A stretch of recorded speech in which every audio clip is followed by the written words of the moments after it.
listening to advice. Our daily reading is Proverbs 19. We've jumped from Proverbs chapter 3 and chapter 1 to now chapter 19. And our verse of the day is Proverbs chapter 19, verse 20. It says this, "Listen to advice and accept discipline, and at the end you will be counted among the wise." Who among us doesn't long to be counted among the wise? David McCullough, in his book Mornings on Horseback, tells this story about young Teddy Roosevelt. Mittie, his mother, had found he was so afraid of the Madison Square Church that he refused to set foot inside if he was alone. He was terrified, she discovered, of something called the zeal.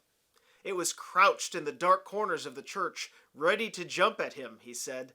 When she asked what a zeal might be, he said he was not quite sure, but thought it was probably a large animal like an alligator or a dragon ready to snap him up.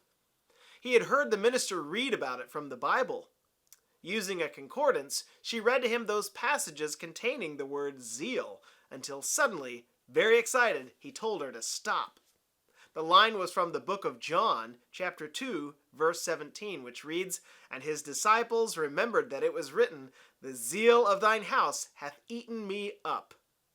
People are still justifiably afraid to come near the zeal of the Lord, for they're perfectly aware that it could eat them up too, if they aren't one of his.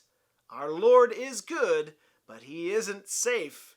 So the advice that I would give you today is to allow yourself to be caught up into the arms of God's comfort and God's love. Know that the zeal of the Lord might consume you, but it will give you life abundant.